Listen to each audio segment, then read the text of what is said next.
Amen. Soyez bénis, vous qui avez pris la bonne décision, la meilleure des décisions de votre vie, celle de répondre à l'invitation du Seigneur, le Dieu qui nous fait vivre. Amen. Merci à la chorale. Merci à celui qui a accepté de mourir sur la croix. À notre place. Amen. Amen.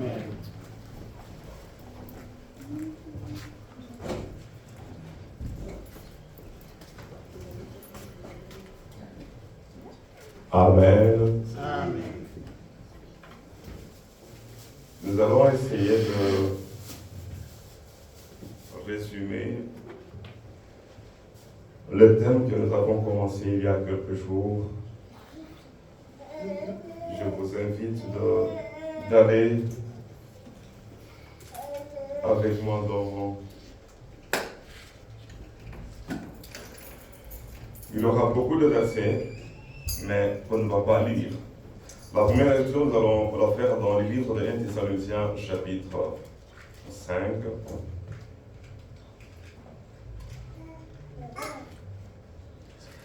Aujourd'hui, j'aimerais que ceux qui projettent ou celui qui projette soient plus rapides que moi, ou qu'ils aient la même vitesse que moi pour projeter rapidement les références bibliques. 1 Thessaloniciens, chapitre 9.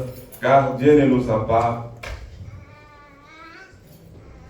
destinés à la colère, mais à la possession du salut par notre Seigneur Jésus-Christ. Ici, on parle que Dieu ne nous a pas destinés. Il y a des hommes et des femmes destinés à la colère de Dieu, destinés au feu. Amen. On va faire plusieurs lectures pour tirer le thème de ce matin, Actes des Apôtres, chapitre 13, 48. Soyons rapides, vous pouvez noter. Actes des Apôtres, chapitre 13, verset 48, la Bible dit ceci.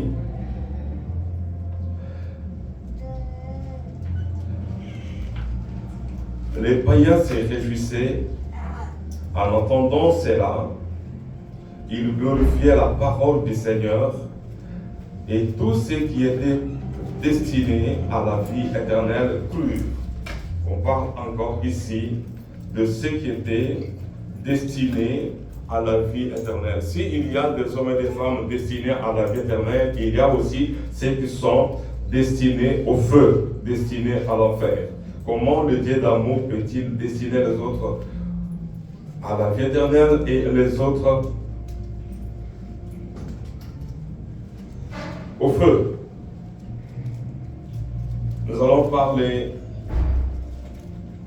je vais vous donner le thème après,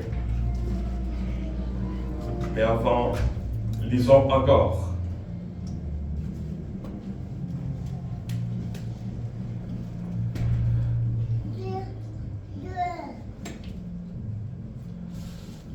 Bon, je crois qu'il est bien de noter au lieu de lire parce que ça va prendre trop de temps. Dans les livres de Psaume, d'Exode, 17, 9, Dieu dit à Moïse, sors et combat Amalécite. Ici, on a parlé de destinée. Ici, il y a sors et combat sors et combat les Amalek. Il est aussi écrit dans Psaume 18, 40, tu sains mes forces pour le combat. Dieu nous donne la force pour le combat. Est-ce que tu as la force pour le combat? Oui ou non?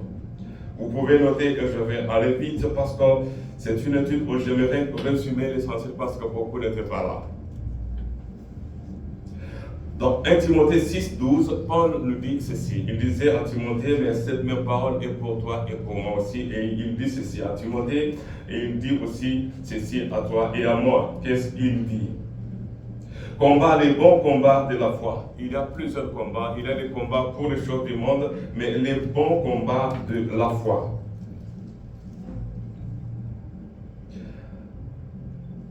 aussi autre chose, autre référence biblique.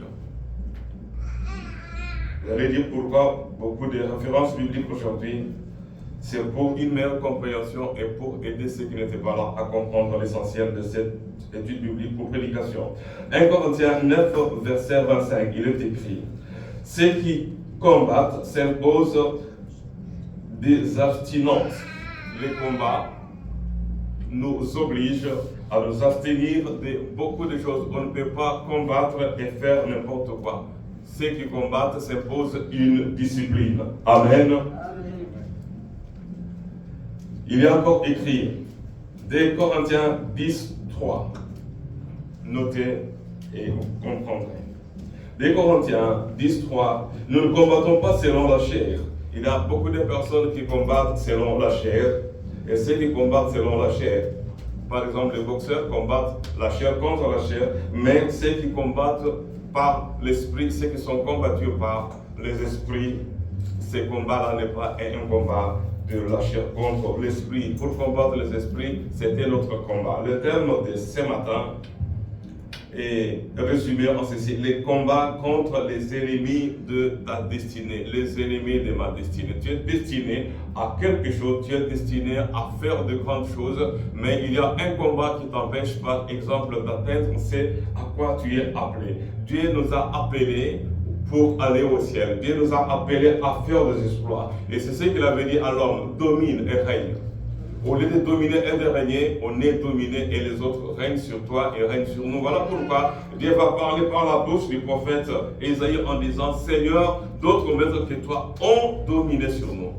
Est-ce qu'il y a une puissance qui domine sur toi? Et s'il y a une puissance qui domine sur toi, il est temps que tu te lèves, que tu te réveilles pour qu'aucune puissance ne soit sur toi. Et si tu es dominé par une puissance quelconque, c'est que nous avons vu dans la première lecture, là où nous avons dit: Dieu ne nous a pas prédestinés à la mort. Il y a des hommes qui sont prédestinés à la mort, mais ceux qui sont prédestinés pour le jour de Dieu s'élèvent et gagnent les combats. Les combats contre les ennemis de ta destinée. Il y a deux destins. On va définir c'est quoi le destin, et c'est quoi le combat, et pourquoi combattre, et comment combattre. Je vais dire ceci en résumé. Soyez prêts pour prendre note parce qu'on n'a pas le temps de donner toutes les références bibliques. Et c'est quoi le combat? Pour le boxeur, on lui dit: tu vas combattre tel boxeur de tel pays, il est champion. On va étudier ces boxeurs-là et on va étudier comment il se déplace sur le ring. On va lui dire même attention à sa gauche, attention à l'uppercut. Et si c'est le basket, on va dire celui-là, il ne faut pas laisser ses coéquipiers lui donner le ballon. Et si c'est l'athlétisme, par exemple, on va dire: oh non, il faut faire attention au départ. Il est trop rapide, s'il a 1 mètre sur toi, vous n'aurez pas la possibilité de le rattraper. Là, ce sont des choses physiques, mais les choses spirituelles dont nous allons parler aujourd'hui vont nous aider à gagner le combat contre les ennemis de ma destinée. Tu es destiné à quelque chose, mais il y a des obstacles. Les ennemis de ma destinée, les ennemis de ta destinée. Mais nous allons définir d'abord, c'est quoi les combats? Le combat est une opposition entre deux personnes. Ça, c'est la première chose. Deux personnes entre deux esprits, entre deux forces, entre le diable et Dieu, en vue d'obtenir ou en vue de gagner une victoire. Voilà les combats. Ceux qui sont sur le ring se battent pour gagner la victoire. Et sur le plan spirituel aussi, c'est la même chose. Soit c'est Dieu qui gagne si tu es avec lui, ou le diable qui gagne si tu n'es pas avec Dieu. C'est quoi aussi les combats? La destinée. La destinée, c'est le sommet. Là où Dieu t'a prédestiné pour atteindre, là où tu dois arriver. Il y a des hommes et des femmes prédestinés pour aller trop loin, faire des grandes choses. C'est ça leur destin. Arriver à quelque chose. Il y a même des personnes qui sont dans l'incapacité d'atteindre ne fût-ce que 1000 € sur leur compte. Et pourtant, ces hommes et ces femmes sont prédestinés à devenir des grands millionnaires, à devenir des hommes riches, mais ils vont mourir pauvres. Mais pourquoi ils vont mourir pauvres? Pourquoi ils vont mourir pauvres? Il y a des personnes prédestinées à vivre longtemps, mais pourquoi ils vont vivre pas même la moitié de leur âge? Il y a quelque chose qui fait que personne n'arrive, que beaucoup de personnes arrivent à atteindre les sommets ou leur destinée. La destinée donc c'est les sommets de toute une vie sur la terre et pour la vie éternelle aussi. Maintenant, vous avez compris le terme, les combats contre les ennemis de ma destinée. Il n'y a que les hommes qui ne réfléchissent pas. Parce qu'ils ne peuvent ni fuir ni les bûcherons ni le feu. Mais nous devons, il y a des ennemis à fuir, il y a des choses à faire. Maintenant, quels sont les ennemis de ta destinée? Nous avons l'habitude parfois de croire et surtout de dire que oui, c'est le papa, le papa, le papa, des papas, des papas. Non, ce n'est pas ça. Il y a plus que ça, il y a des choses que nous devons faire.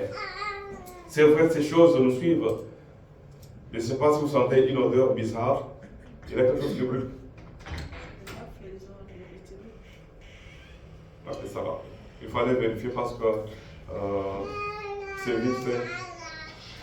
Et si c'est possible de tu peux te brancher s'il te plaît. C'est déjà fait? C'est déjà fait? Ok, d'accord, c'est bon. Ben, si c'est brûlé, c'est encore de défense alors qu'on en a plein. Amen. Il fallait localiser l'odeur de ce qui brûlait. Et alors, il fallait faire ce que nous venons de faire. Les ennemis de ma destinée, tu dois le savoir. On va les citer rapidement et essayer de les développer avec l'aide de la Bible. Et après, voir comment les combattre. Voilà pourquoi Paul nous dit dans la lecture que nous avons faite tout à l'heure, nous combattons pas selon la chair, mais avec l'esprit et par l'esprit. Nous ne combattons pas les démons avec les armes nucléaires, mais avec les armes du Saint-Esprit. On ne combat pas les démons, les sorciers avec des produits pharmaceutiques. On ne combat pas la pauvreté avec les armes. Mais ce sont des problèmes spirituels qu'il faut identifier et combattre. Le premier ennemi, nous allons le découvrir. 1 Pierre, chapitre 5, versets 8 à 9. Je pouvais les citer, mais j'aimerais que nous les découvrions ensemble. 1 Pierre, chapitre 5. S'il est projeté, vous pouvez déjà les lire. 1 Pierre, chapitre 5, versets 8 à 9. Vous devez l'identifier. Et qu'est-ce qui est dit? Verset 8, la Bible dit ceci. Soyez sobres, soyez prudents, veillez, ne dormez pas. Votre adversaire, le diable, rôde comme un lion rugissant, cherchant qui il dévorera. Le premier ennemi de ma destinée, de ta destinée, c'est le diable. Ce n'est même pas le grand-père, arrière-grand-père. Non, c'est le diable, il faut l'identifier. La destinée d'Adam et Ève était de vivre très longtemps et de vivre éternellement. Et le diable s'est infiltré en disant ce qu'il avait dit à la femme. Et au lieu de la vie éternelle, le diable avait écouté. Nous avons dit que c'est pour la vie éternelle et les sommets sur la terre. Le diable avait maintenant tenté la femme, injecté la mort, écouter la vie de l'homme et de la femme sur la terre. C'était le diable. Le même diable la rôde encore aujourd'hui autour de nous. Et il est au milieu de nous. Le diable n'est pas un ami, ce n'est pas un camarade. Le diable ne sera jamais ton ami. Il n'a jamais été l'ami, même de ses propres serviteurs. Le diable n'a jamais été l'ami de ses propres serviteurs. Même ceux qui sont dans le monde et dans le temps savent que le diable n'est pas leur ami. Les jours qu'ils vont commettre une petite erreur, il va frapper jusqu'à la mort. Donc le premier ennemi de ta destinée, qui ne veut pas que tu ailles trop loin, que tu atteignes les sommets de ta vie sur la terre. Que tu atteignes par exemple la gloire, la paix, la joie. Que tu réussisses dans ta vie, dans tous les domaines de ta vie, vie conjugale, matérielle, financière, vie professionnelle. Le diable ne veut pas que tu atteignes ces sommets-là. Ta destinée, par exemple, dans une société est que tu deviennes patron, par exemple. Ta destinée sur le plan financier est que tu deviennes riche, même pas des milliardaires, mais que tu aies le fisc, le minimum, pas le minimum, mais le maximum à laisser aussi à tes enfants. Au lieu de mourir et de laisser les enfants pauvres. Vous savez que c'est une malédiction de vivre pauvre, de mourir pauvre et de laisser comme héritage la pauvreté aux enfants. Faut-il que je répète? C'est une malédiction de vivre pauvre, de mourir pauvre et de laisser les enfants pauvres sur la terre. Pourquoi faire des enfants mourir et les laisser pauvres? Et c'est qu'il y a quelque chose qui ne va pas. Les diables ne veulent pas que tu atteignes, par exemple, un montant quelconque qui va te rendre heureux sur le plan, par exemple, matériel, financier, sur la terre, et que tu pourras aussi laisser à tes enfants. Le premier ennemi de ta destinée, c'est les diables. Il ne te laissera jamais la paix. Amen. Les diables ne te laisseront jamais. Il va te combattre, il va combattre ta destinée. Tu vas avoir par exemple des enfants qui vont échouer. Il n'y aura qu'une famille où il n'y aura que des foyers, une famille où il n'y aura que des problèmes sur problèmes. Pour ne pas se marier, avoir une femme et après le mariage, 1 million de problèmes. Pourquoi avoir des enfants et le voir échouer dans leur vie ou le voir mourir avant l'âge?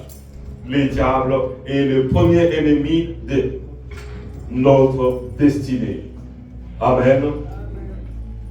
Amen. Un exemple ou des exemples, vous devez comprendre. Joseph était destiné à sauver son père, à sauver la famille. Mais qu'est-ce qui lui est arrivé? Les diables s'est infiltré dans la famille pour ôter la vie à Joseph. Je vais revenir à Joseph après.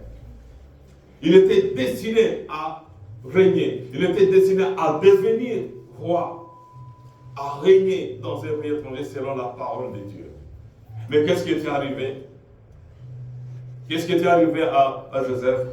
Il fallait d'abord le mettre dans une citerne, le sortir de la citerne, le vendre et croire que l'on a mis fin à son histoire. Ce qui n'était pas vrai. Vous voyez, il était prédestiné à devenir premier ministre.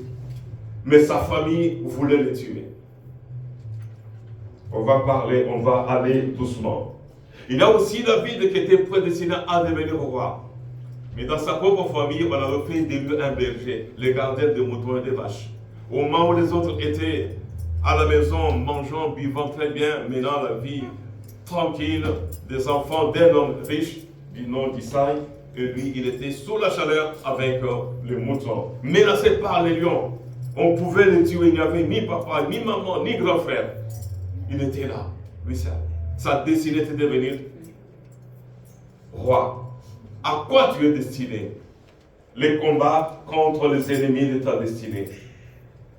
Je le résume avec beaucoup de références bibliques qu'on avait données la fois passée, parce que les autres n'étaient pas là. Les diables, la destinée de Jésus-Christ.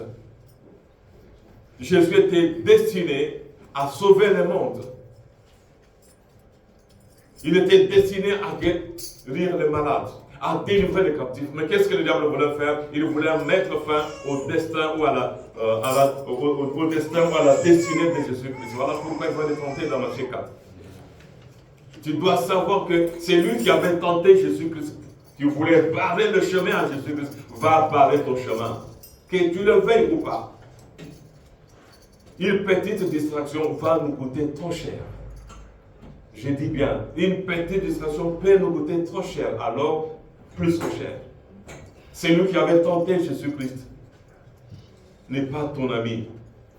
C'est lui qui voulait, il voyait Jésus-Christ guérir les malades, il voyait Jésus-Christ pardonner les péchés, il voyait Jésus-Christ, il savait bien que le fils de la femme dont Dieu lui avait parlé dans le jardin d'Éden était sur la terre et il voulait mettre fin à sa vie. Voilà pourquoi il va inciter même Hérode pour tuer le bébé Jésus-Christ. Moïse qui était destiné à libérer le peuple d'Israël, les diables s'étaient encore infiltrés pour mettre fin à la destinée de Moïse. Les diables étaient l'ennemi redoutable. Et il faut savoir quand il attaque et comment il attaque, l'identifier, le localiser et savoir maintenant comment sortir de ses griffes. Là, on a parlé du premier ennemi. Mais ce même premier ennemi, Esther, qui était aussi prédestinée à devenir reine, Dieu prend son père, prend sa mère, non, mais elle va souffrir. Heureusement, Esther est récupérée par son cousin Mardoché et elle devient reine et Mardoché devient premier ministre. Regardez, les diables croyaient que non, je peux mettre ces gens ici hors d'état de nuire. Mardoché vivra et mourra sentinelle, Esther mourra pas orpheline malheureuse. Elle n'aura ni mariage ni rien du tout. Il y a quelqu'un qui combat ton mariage parce qu'il sait très bien que dans ton mariage, avec ton mariage, soit tu feras des enfants qui vont faire des grandes choses, soit tu vas devenir ou atteindre les sommets où ta destinée. Amen. Voilà pourquoi nous avons des combats dans les mariages, dans tous les domaines de nos vies. Deuxième ennemi de ma destinée. Est-ce que tu as un ennemi ou une ennemie? Oui, on en a beaucoup. Les combats contre les ennemis de ma destinée, les ennemis de ta destinée. J'aimerais que tu comprennes, le deuxième ennemi, il ne faut pas le chercher à gauche ou à droite. Le deuxième ennemi, c'est toi-même. Tu peux toi-même te faire du mal et rater ta destinée. Quand je dis toi-même, c'est ton corps, c'est ta chair. Le corps que nous avons, le corps que nous avons, la chair que nous avons peut nous empêcher à atteindre notre destinée. Le corps que nous avons peut nous empêcher d'aller au ciel. Je parle de la destinée sur la terre et de la destinée finale qui est la vie éternelle. Amen. Amen. Ton corps va t'empêcher d'aller au ciel et va même t'empêcher de vivre heureux sur la terre et d'atteindre le sommet de ton bonheur sur la terre. Voilà pourquoi un ami, Kabati, avait composé un chant qui aujourd'hui est encore sa leçon à donner. Ah, nous autres, na lesekio, na latisekio, ba fesse, ba supérieur, c'est bilamba talo. Tout ce que le corps demande, la Bible nous dit il ne faut jamais, et il faut éviter de satisfaire tous les désirs de ton corps. Voilà pourquoi Paul dit, je traite durement mon corps. Si tu es prêt pour donner satisfaction à tous les besoins de ton corps, c'est le même corps-là que tu nourris. Les besoins du corps, de ta chair, que tu satisfais plus que les besoins de ton Esprit Saint, c'est le même corps-là va t'empêcher, bien-aimé, d'atteindre le bonheur. Est-ce que vous voulez un exemple ou des exemples? Regardez par exemple ceux qui veulent atteindre le sommet. Ils s'entraînent. J'ai un ami qui m'a parlé que, comment ça s'appelait, Jordan, que je ne sais pas comment ça, les basketteurs américains. Pendant que les autres attendaient les entraînements matin et soir, il s'entraîne matin et soir. Lui, le matin, il s'entraîne avec les amis. Le soir, il s'entraîne avec les amis. Et le soir et la nuit, qu'est-ce qu'il faisait? Il allait sur le terrain de basket avec les ballons, avec quelques personnes qui lui envoyaient des ballons dans n'importe quelle position et il essayait de marquer des buts ou des paniers à distance. Voilà ce qui faisait sa différence. Traiter durement le corps, s'entraîner pour la victoire. Mais si vous voulez tout simplement que, oui, la victoire n'a jamais été facile. La victoire n'a jamais été facile. La victoire n'a jamais été facile, tant sur le plan spirituel que sur le plan physique. Donc le deuxième ennemi, c'est la chair. Nous lisons cela dans 1 Jean chapitre 2, versets 15 à 17. 1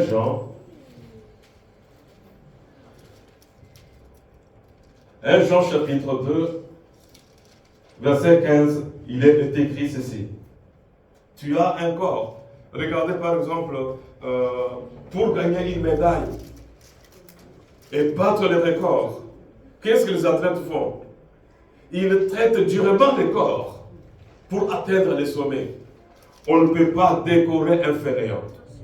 On ne peut pas décorer quelqu'un qui ne s'entraîne pas. Tu peux avoir un bon physique, une taille qu'il faut pour devenir champion de boxe. Tu montes sur le ring malgré la taille, malgré le poids. Si tu ne t'entraînes pas bien, si tu ne traites pas durement ton corps, si tu ne t'entraînes pas durement, même un boxeur, poids mouche ou je ne sais pas quoi coq, peut te tabasser. Pourquoi? Parce que tu n'es pas entraîné, tu n'es pas exercé. Tu n'as pas traité durement ton corps. Regardez ce qui arrive. 1 Jean chapitre 2, 15, la Bible dit ceci. N'aimez point le monde, ni les choses qui sont dans le monde. Beaucoup de chrétiens, regardez même l'habillement. Regardez même l'habillement. Beaucoup de chrétiens aiment les choses du monde. La mode, tout ce qui sort. Je ne sais pas si je vais gêner quelqu'un ou s'il faudra que je dise la vérité. Parce que Paul a dit, suis-je devenu ton ennemi en te disant la vérité. Beaucoup de personnes n'aiment pas qu'on leur dise la vérité. J'ai suivi une petite vidéo. Bon, ça, je laisse tomber. Je vais aller à séance parce que j'ai beaucoup de choses à faire. Beaucoup de chrétiens aiment les choses du monde. Nous aimons les choses du monde. Nous aimons beaucoup les choses du monde. Que ce soit l'habillement, que ce soit le comportement, tout ce que le monde enseigne. Regardez par exemple, beaucoup de musulmans ne disent jamais Alléluia, Amen. Mais les chrétiens, comme ils sont vraiment presque hypnotisés, ils parlent maintenant l'arabe. Inch'Allah. Amen. Abdullah. Des chrétiens. Inch'Allah. Il y a des choses du monde. LOL. Vous ne savez pas ce que ça signifie LOL. J'ai oublié l'explication. L-O-L. Je crois que c'est le diable, le roi, je ne sais pas de quoi ça. Et on dit, on ne sait même pas ce qu'on dit. Il suffit tout simplement que le diable invente quelque chose à les chrétiens sont comme des gardiens de football. Ils vont tous plonger dedans.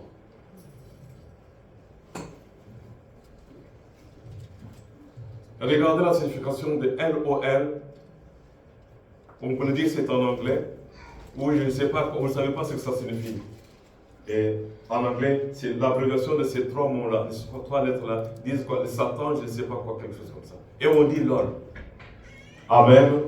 Et on accepte ce genre de choses. J'aimerais dire quelque chose à quelqu'un, bien aimé. Les combats contre les ennemis de ta destinée, personne ne va combattre à ta place. Personne ne va combattre à ta place. C'est vrai, on peut combattre à ta place pour les choses du monde, mais pour la vie éternelle, c'est toi. Et personne ne peut y gêner prier pour que ses enfants aillent au ciel. Personne ne peut y gêner pour que son père aille au ciel. Pour aller au ciel, il y a quelque chose à faire. Accepter Jésus-Christ comme Seigneur et Sauveur. Traiter durement son corps et marcher selon la parole de Dieu. Le verset 15 dit ceci. Si quelqu'un aime le monde, l'amour du Père n'est point en lui. Deuxième ennemi, c'est notre corps, notre chair. Si nous aimons notre corps, si nous donnons satisfaction à notre corps et en toutes choses, nous devons savoir que la défaite est fatale. Par exemple, pour gagner l'argent,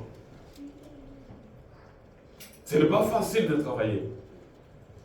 Ce n'est pas facile de sortir sous la neige.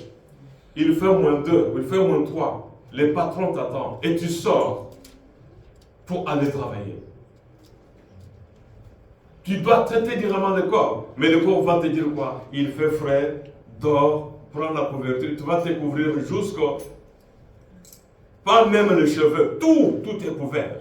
Tu te réveilles à midi, tu demandes d'avoir à manger. Il n'y a pas le salaire, il n'y a pas l'argent. Pourquoi? Parce que tu n'as pas traité durement ton corps pour aller au travail, pour travailler. Il y a des personnes qui vont en retraite sans avoir travaillé.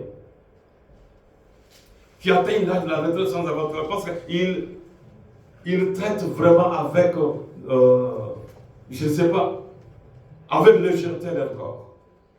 nous donne tout ce que le corps demande. On ne peut pas atteindre les sommets, gagner l'argent, gagner la gloire avec le corps d'un paresseux. Et sur le plan spirituel, c'est aussi la même chose. Jeûner et prier.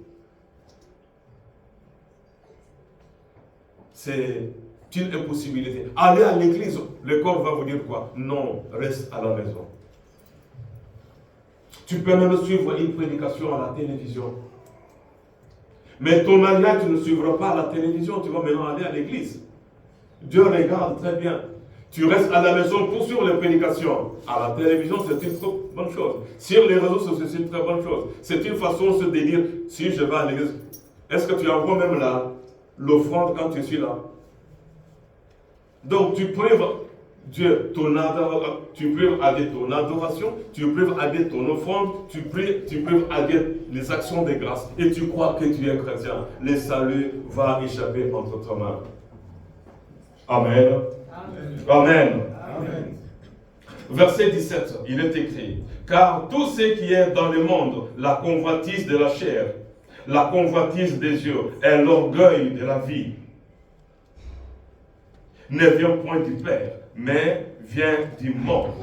Et le monde passe et sa convoitise aussi. Mais celui qui fait la volonté de Dieu demeure éternellement. C'est-à-dire la vie éternelle dépend de ceux qui ont traité durement le corps et qui refusent de suivre les choses du monde.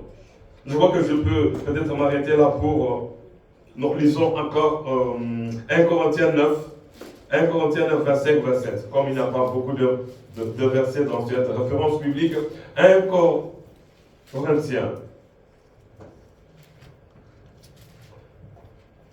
1 Corinthiens, chapitre 9, verset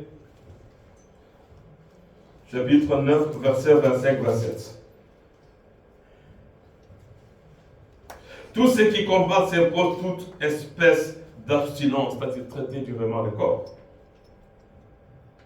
Et ils le font pour obtenir, mais ils le font pour obtenir une couronne corruptible. Même ceux qui gagnent le médaille, ils gagnent le médaille, c'est corruptible. Le médaille ne va pas se transformer en entité du ciel.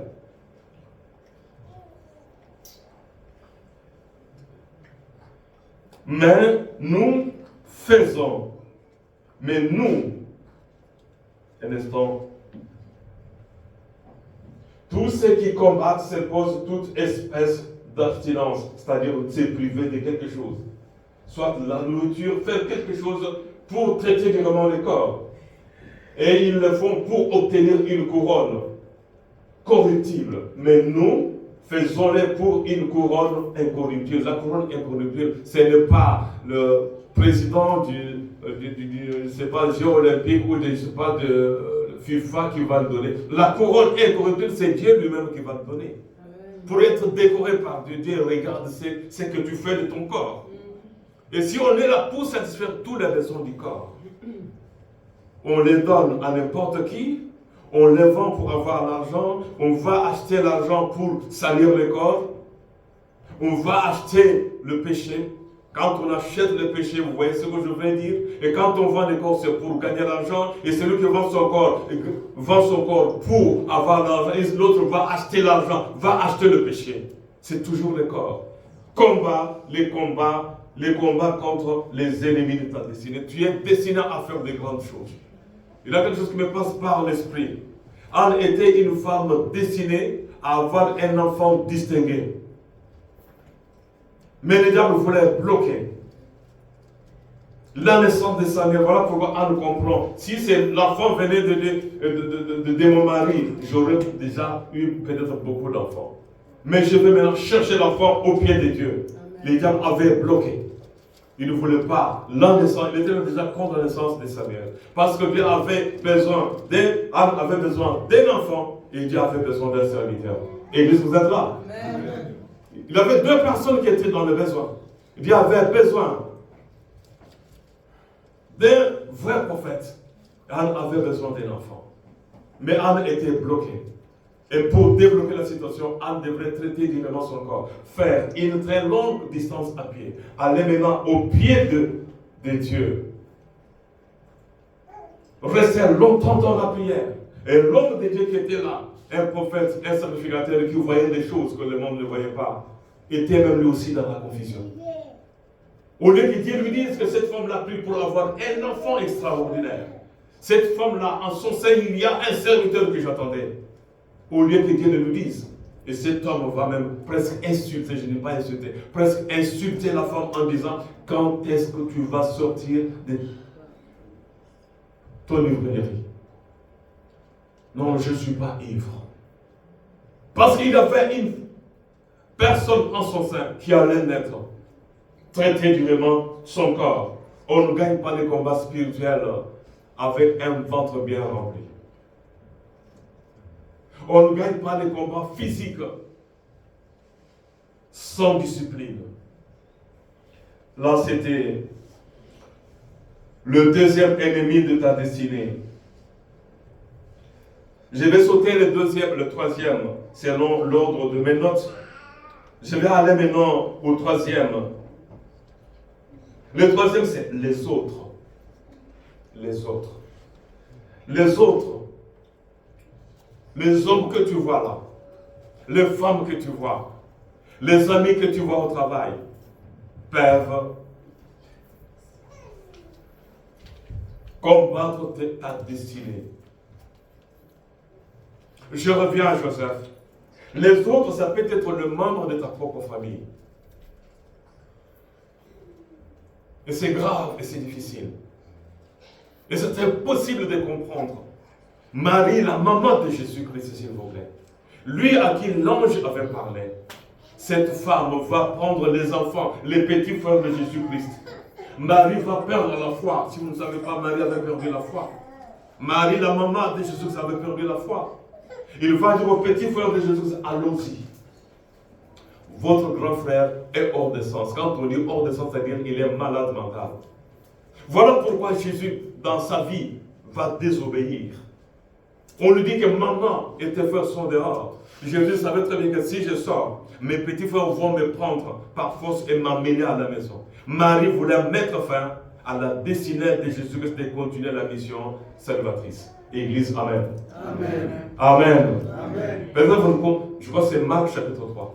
Je ne parle les versets peut-être 18 et les suivants. Vous comprenez, Jésus va refuser de sortir. Ta propre famille peut te combattre et combattre ta destinée. Amen. Ta propre famille. Ta propre sœur peut combattre ta destinée. Souvenez-vous de Léa et de Rachel. Grande sœur et petite sœur. Regardez ce qui est arrivé. Souvenez-vous d'Ésaü et de Jacob. Même famille. Voilà pourquoi la Bible dit, cela est dit dans Matthieu 10, 34, 36. L'homme aura comme ennemi les membres de sa propre famille. Ta propre famille, si tu ne fais pas attention, va mettre fin à ta destinée. Tu peux aller en enfer à cause de ta famille. Amen. Amen. Tu peux aller en enfer à cause de ton père.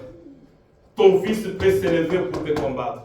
Ton propre père peut s'élever pour te combattre. Et j'aimerais dire quelque chose à quelqu'un. Si ton père est sorcier, ne crois pas qu'il c'est ton ami. Il t'a mis au monde, mais dans le monde des ténèbres, un voisin sorcier est un vrai ami à ton père. Ils peuvent se mettre d'accord pour te faire du mal. Regardez la situation de Joseph, j'ai parlé de la situation de Jésus, et on peut aussi lire, on n'avait pas encore changé, pourtant j'avais donné Matthieu 10, 34 à 36. On n'avait pas. Je vous ai dit d'être plus rapide que moi pour avoir la même vitesse que moi lorsque je donne une référence publique, s'il vous plaît. Luc chapitre 21, verset 7. Celui-là passe, mettez un Luc maintenant. 21, 16. Il y a un enfant, en attendant, un jeune Congolais, vers les années, je crois, 97 ou 98. Il avait un jeune talent en football, d'origine congolaise. Il était plus meilleur que les Vincent Kompany, tout ce que vous voyez ici, les Lukaku, je ne sais pas, c'est déjà né. Et ces garçons étaient vraiment magnifiques dans le football. Sa maman était membre de l'église. Les jours où on lui dit, il jouait, il était dans l'équipe B ou C formé par l'Anderlecht. Et les jours où on devrait signer, à 16 ans, on dit, Anderlecht dit non, nous le récupérons, il signe le contrat comme professionnel. Écoutez très bien, il signe le contrat comme joueur professionnel avec un salaire kilométrique.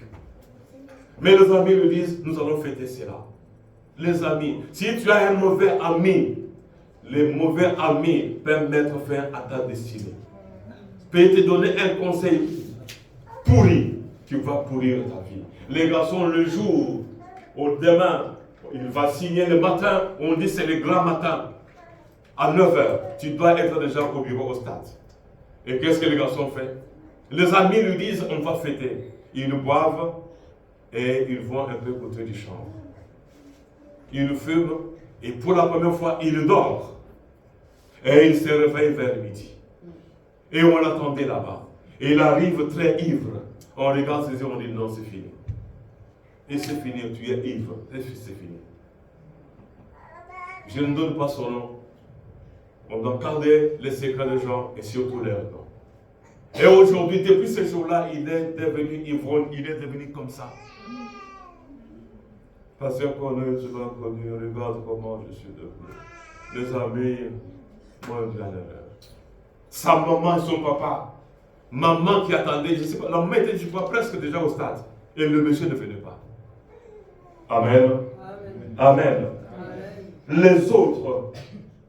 Les autres, vous serez livrés même par vos parents, par vos frères, par vos proches, par vos amis. Je voulais arriver aux amis. Par vos amis, c'est pas les amis là. Par les amis.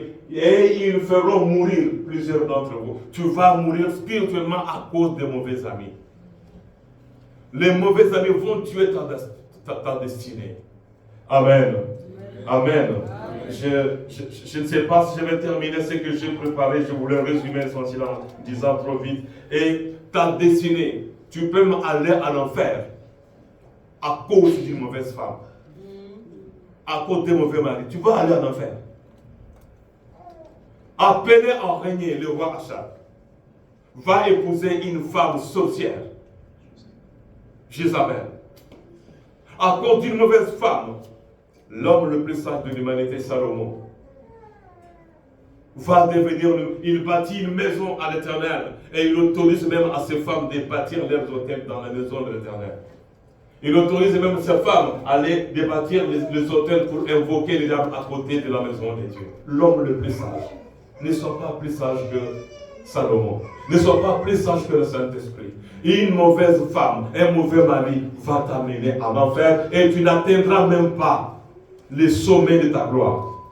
Ta destinée, c'est quoi? C'est le sommet de la gloire, du succès reçu sur la terre. Quelqu'un peut dire amen. Amen. Tu veux atteindre le succès reçu sur la terre? Oui. Mais un mauvais ami, une mauvaise femme, un mauvais mari, va détruire ta carrière, va même te rendre nul. Pas nul sans effet, mais nul avec effet. Va te rendre nul, nul avec effet. Pas même avec effet secondaire, mais effet grave. Amen.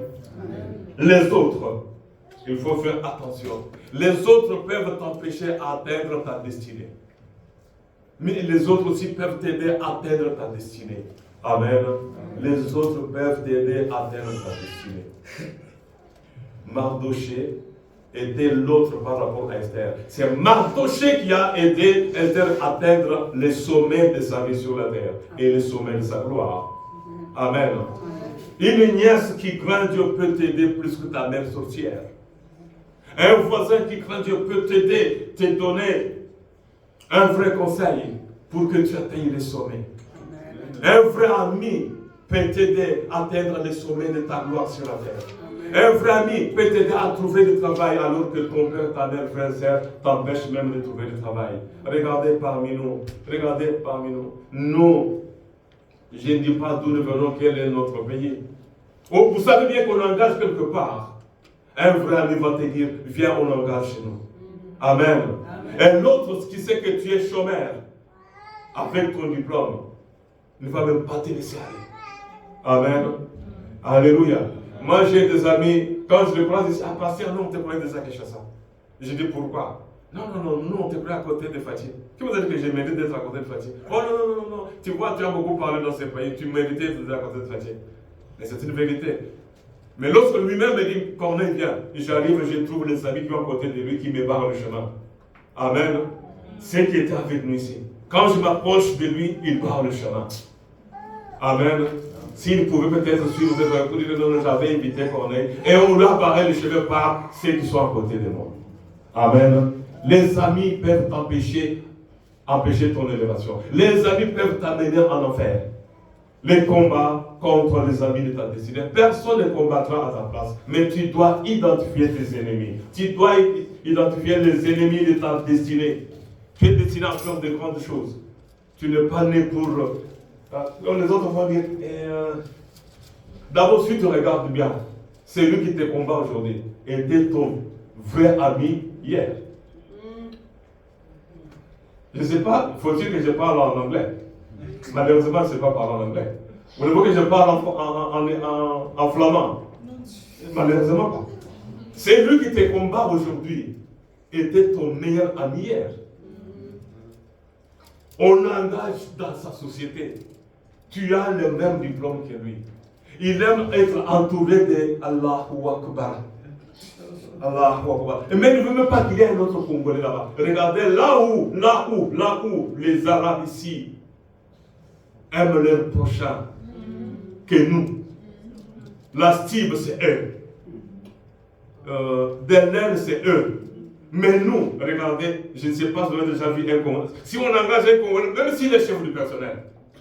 Ici, je ne cite pas le nom d'une autorité politique congolaise ici dans ce pays. Il était chargé de donner un logement à Bruxelles. Et il donnait les logements aux Arabes. J'aimerais qu'il suive ça, je ne cite pas son nom. À ce moment-là, j'étais dans les besoins. Le dossier était là. Je vais là-bas. Il était le chevalier, c'est lui qui signait les logements. Il donnait les logements aux Arabes. Amen. Il donnait les logements. C'était un compatriote. J'aimerais qu'il suive lui aussi cette parole. Parce que ceux qui savaient qui il était et ce qu'il faisait à l'hôtel de ville de Bruxelles savent qu'il n'avait signé, qu'il n'avait donné des maisons sociales on n'avait pas donné aux Congolais. Amen. Amen. Et il avait engagé, je ne sais pas la personne d'où il venait, au lieu d'engager les Congolais. Il y a un ami qui travaillait avec moi quelque part, mais qui n'était pas Congolais, qui l'a engagé contrat à durée indéterminée quelque part. Les Congolais. Amen. J'aimerais dire à quelqu'un, les combats contre les ennemis de ta destinée, tu es destiné à devenir quelqu'un. Tu es destiné à atteindre les sommets dans tous les domaines de ta vie. Tu es là, tu perds ton temps avec des futilités et dans des futilités. Au lieu d'identifier l'ennemi. Vous savez, il y a des hommes de valeur qui savent qui ils sont et ce qu'ils veulent devenir. Je ne parle pas de la politique ici, mais il y a un homme politique qui a dit non, et qui a souffert, on a torturé, on a frappé, on a arrêté. Il dit non, je vais atteindre le sommet. Aujourd'hui, c'est son fils qui est au sommet, parce qu'il a traité durement son corps. Il a refusé, il savait ce qu'il voulait faire. Amen. Amen. Amen. Amen. Vous devez faire attention. L'ennemi t'a destiné. Je répète, je dois avoir dit quelque chose à quelqu'un dans mon bureau cette année ici. Si tu as un ami qui est l'ami de ton ennemi, faites attention. Si tu as un ami qui sait que cet homme-là était ton ennemi, et lui, il est l'ami de celui qui veut te faire du mal, cet homme-là qui est ton ami, faites attention, c'est un Judas. Il va finir par te trahir. Amen. Il va finir par te trahir. Autre chose, avant de terminer, il y a l'amour de l'argent. On ne peut pas servir deux maîtres. Soit Dieu, soit l'argent. Soit les diables, soit Dieu. Regardez ce qui va arriver. Il y avait un homme destiné à gagner la vie sur la terre. On l'appelle le jeune riche. Cet homme avait beaucoup d'argent et c'est celui-même qui fait la démarche pour aller vers Jésus. Je vais chuter, je vais terminer. Il arrive, bon maître, qu'est-ce que je peux faire pour aller au ciel? Cet homme avait des bonnes intentions pour aller au ciel. Église, amen. Il avait des bonnes intentions pour aller au ciel. Il avait déjà atteint le sommet sur la terre pour avoir l'argent. Mais il veut maintenant aller au ciel. Jésus, qu'est-ce que je dois faire? Jésus lui dit, tu aimeras. Il dit, toutes ces choses-là, j'ai déjà fait. Il faut honorer les parents, c'est déjà fait. Et autre chose encore, comme je parle d'honorer les parents, c'est lui qui n'honore pas ses parents. Je répète, c'est lui qui n'honore pas ses parents. Le ciel va devenir des reins tôt ou tard. Les œufs que vous voyez ici, le marbre c'est une pierre, mais le rein c'est un métal. Ne vous en faites pas. C'est lui qui n'honore ni papa ni maman, qui n'honore pas l'État, qui ne respecte pas. Ne vous en faites pas. L'orgueil précède la chute précède la mort. Ne vous en faites pas. Amen. Cet homme arrive devant Jésus, lui qui était destiné à atteindre les sommets sur le plan financier et social. Il avait tout. Et lui qui pouvait nourrir un pauvre, malheureux Lazare, il lui donnait les os, il donnait les miettes. Il était content lorsque Lazare ramassait des miettes. Et maintenant, quelque chose lui manquait à cet homme, c'était la vie éternelle. Il avait vraiment besoin d'aller au ciel. Tout ce qui lui restait, c'était atteindre le sommet du ciel. Qu'est-ce qui va arriver? Jésus lui dit, va, ceci, va, cela, va. Quatrième ou cinquième ennemi, parce que je vais sauter d'autres. Et c'est quoi? C'est l'amour de l'argent. Et cet homme va mourir, va fuir Jésus-Christ et retourner gérer son argent et au lieu d'aller au ciel. Amen. L'argent ne va pas acheter ce que tu as besoin. L'argent ne va pas te donner ce que tu as besoin. Il y a des choses que tu veux faire avec ton argent. Mais il y aura toujours un mur que l'argent ne pourra jamais percer. Amen. Il y a un mur, quelque chose que l'argent ne pourra jamais, que tu ne pourras jamais acheter avec ton argent. Et ce que tu cherches là est quelque part entre les mains de celui qui a créé le ciel et la terre. Et c'est lui qui voit ce qui te manque, c'est lui qui peut te le donner. Et cet homme va rater le ciel à cause de ça. L'amour de l'argent. Judas, qui était apôtre comme tous les apôtres, va rater le ciel. Pourquoi? Parce qu'il était l'ami des ennemis de Jésus-Christ et l'ami de Jésus. Maintenant, quand je parle que l'ami de ton ennemi, si tu as un ami qui est l'ami de tes ennemis, sache très bien que cet homme-là va te trahir. Tôt ou tard, il va te trahir. Il va parler mal de toi. Judas était avec Jésus. Il était aussi avec les ennemis de Jésus-Christ. Amen. Vous voyez ce qui est arrivé. Et qu'est-ce qui est arrivé maintenant? Il a trahi Jésus. Dans Matthieu 6, 16, 26, 15, vous trouverez qu'il a vendu Jésus-Christ. L'homme riche a tout perdu. Et maintenant, comment combattre maintenant? Je le cite rapidement et on va prier. Comment combattre les ennemis? J'ai essayé d'expliquer les ennemis. Tu les as peut-être identifiés. Pour avoir du succès, c'est le conseil qu'il a donné à Josué. Josué 1, 5 à 8. Lire et méditer la parole de Dieu. C'est-à-dire être à côté de Dieu à chaque instant. Ça, c'est la première chose. S'attacher à Dieu. Celui qui n'est pas attaché à Dieu ne gagnera jamais aucun combat contre le diable. Deuxième chose, il faut identifier et localiser l'ennemi de ta destinée. Il faut l'identifier. Mais nous l'avons déjà et nous venons d'identifier les ennemis de notre destinée. Troisième chose, invoquer le nom du Seigneur Jésus-Christ. Quiconque invoquera le Seigneur sera sauvé. On ne peut pas atteindre la gloire sans Dieu. Daniel avait atteint la gloire avec Dieu. Mardochée avait atteint la gloire avec Dieu. Et Esther avait atteint la gloire avec Dieu. Moïse avait atteint la gloire avec Dieu. Anne avait atteint la gloire avec Dieu en donnant naissance à sa mère. Amen. Amen.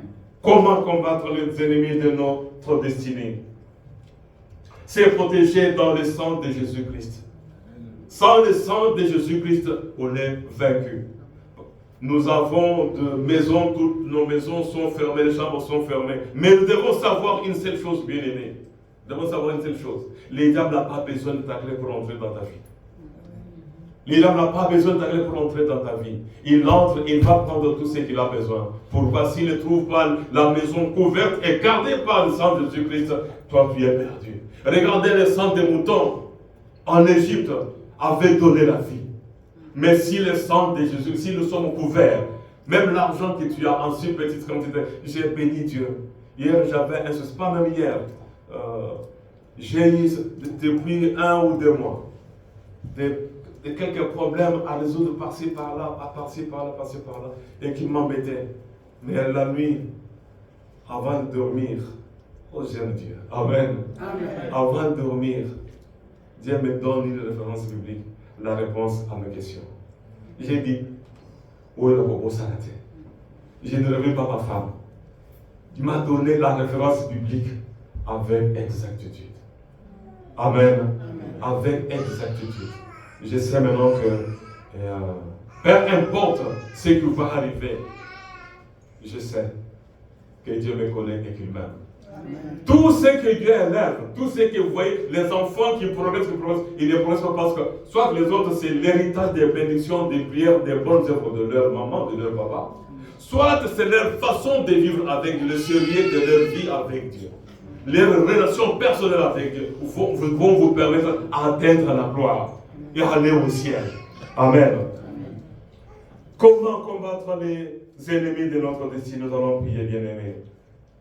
C'est protégé dans le sang de Jésus-Christ. Sans le sang de Jésus-Christ, on est vaincu. Crucifier nos corps. Galates chapitre 5, verset 24. Combattre avec les armes de Dieu. Ephésiens 6, 13 à 17. 2 Corinthiens 10, 4. Ce sont des versets que j'ai donnés là tout au début. Maintenant, bien-aimé, si tu as identifié, si tu n'as pas identifié, bien-aimé, 1 ou 2 ennemis t'as dessiné dans la liste que nous venons de citer, je crois qu'il y a, j'ai sauté un ennemi,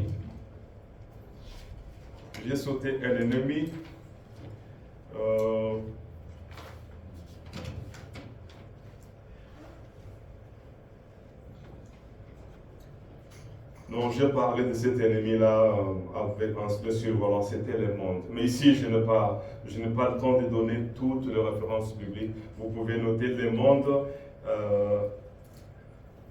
Matthieu 4, 8.